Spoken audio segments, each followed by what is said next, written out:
Hai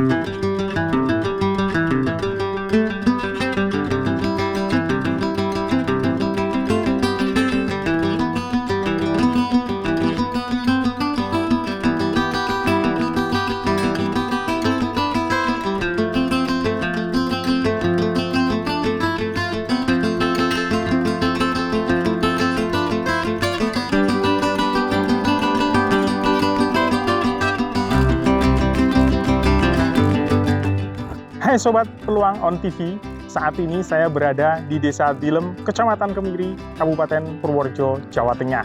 Di desa ini ada sekitar 10 orang yang menekuni budidaya atau ternak jangkrik.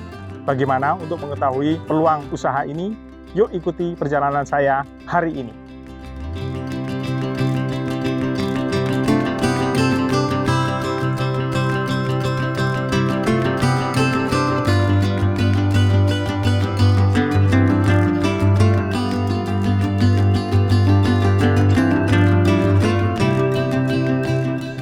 Siapa sangka mantan tenaga kerja Indonesia yang pernah bekerja di beberapa negara seperti di Malaysia, Taiwan, dan Korea Selatan bernama Harmoko ini kini memiliki usaha budidaya jangkrik di rumah tempat tinggalnya di Desa Dilem, Kecamatan Kemiri, Kabupaten Purworejo, Jawa Tengah. Ternyata bisnis budidaya jangkrik bisa menjadi ladang usaha yang cukup menjanjikan. Selain pemeliharaan yang mudah, penjualannya pun masih tergolong terbuka lebar di pasaran. Lebih menggiurkan lagi, bisnis ini bisa disetting panen bulanan, mingguan, bahkan bisa juga harian tergantung ketersediaan modal dan luasan tempat usaha. Bagaimana tidak menggiurkan jika dalam satu kali panen bisa beromset jutaan rupiah? Maka saat disetting panen harian, omsetnya dalam sebulan bisa sampai puluhan juta rupiah. Karena memiliki peluang yang sangat bagus, tak mengherankan jika sekarang ada sekitar 10 orang yang getol menggeluti usaha jangkrik ini di desanya.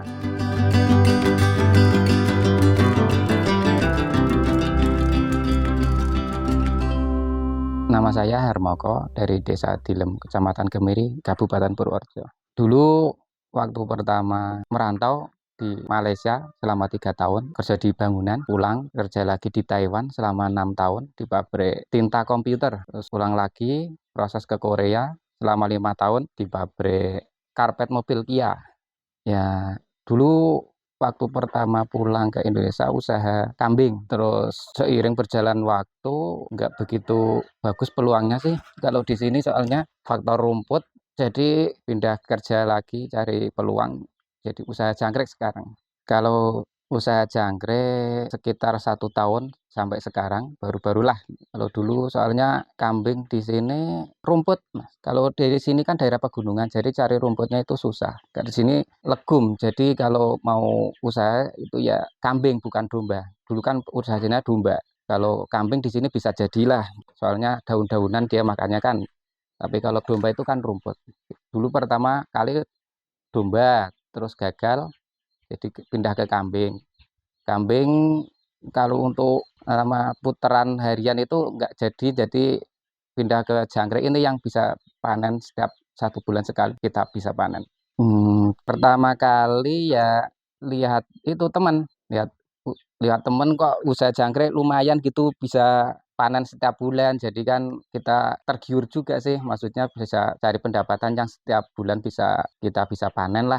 Waktu dulu itu baru 2 orang, baru 3 orang, jadi keempat saya itu, terus tapi sekarang itu sudah banyak, jadi ikut itu. Sekarang kurang lebih ya ada 15 orang, 15 atau 10 orang lah gitu. Soalnya beda beda desa juga, tapi ya satu wilayah sini juga gitu. Kalau prospek insya Allah sih masih bagus sih, soalnya kalau masih ada kicauannya ya insya Allah jangkrik masih laku. Jadi kalau prospek insya Allah masih bagus lah. Kalau dari bibit itu kita kan ikut pedagang itu pengepul jangkrik lah gitu namanya. Jadi kalau dari faktor bibit kita ambil dari pedagangnya itu. Jadi kalau istilahnya kontrak lah dari bibit dari sana nanti jual ke sana juga gitu, Mas. Kalau bibit yang bagus, kalau itu kan masih berwujud terus, jadi kita nggak tahu. Tapi biasanya itu kalau kuning, warnanya itu kuning, terusan besar-besar itu insya Allah bagus. Tapi kalau itu kan tergantung itunya sih, Mas. Namanya itu kita cari yang sudah punya nama gitu aja lah. Maksudnya dia sudah terkenal jualnya bagus, jadi kita ambilnya dari situ aja gitu. Jadi nggak usah cari kucing dalam karung. Jadi daripada beli yang nggak tahu mutunya, jadi kita udah itu aja percaya kalau yang udah punya brand itu aja gitu. Kalau dari telur jangkriknya itu biasanya itu kalau harga jangkrik murah dia ikut murah, tapi harga jangkrik mahal dia ikut mahal. Tapi semahal-mahalnya dia kisaran 250, tapi kalau pas murah ya 170 per 1 kilo telur jangkrik. Per 1 kilo telur jangkrik biasanya rata-rata aja ya 80-70 kilo. Itu pas standar lah, tapi kalau pas itu qadarullah dapat telurnya itu kok jelek ya paling ya dapat 5 kilo atau berapa itu. Tapi kalau bagus ya 1 kintal lebih bisa. Kalau pas mahal biasanya dari petani ke pengepul itu biasanya 40-45 pas mahal. Kalau pas murah 15.000, Mas. Kalau dari telur jangkrik biasanya kita dari pengiriman itu nunggu 1 minggu untuk penetasan. Setelah penetasan itu nunggu lagi sampai kira-kira 3 hari baru kita tabur itu semua di box itu kita tabur. Terus setelah itu ya nunggu perkembangan aja. Maksudnya nyampe panen paling 30 hari. Kalau makanan full konsentrat, maksudnya itu pur ayam. Itu kita kalau masih kecil digiling, dihalusin itu dijadikan tepung, tapi untuk kalau sudah besar itu nggak usah sih, cuman dikasih air aja diulet lah maksudnya kayak gitu. Tapi untuk minumnya dari gedebok pisang. Kalau makanan tambahan biasanya hijauan, Mas.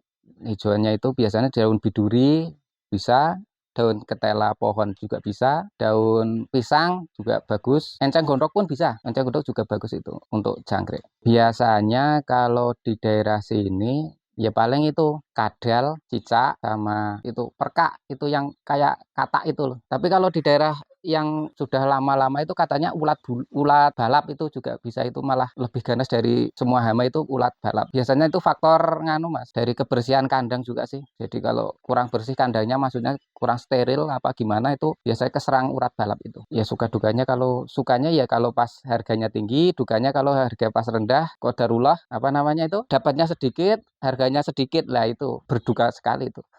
Harapannya ya tetap bagus, maksudnya itu pemasarannya tetap lancar, kicomaninya tetap jalan, ya juga insya Allah bisa jalan, maksudnya bisa kesinambungan gitulah, Mas. Maksudnya kalau itu kan kita jualnya ke penggemar burung, tapi kalau burungnya lesu kita juga bisa lesu kan gitu.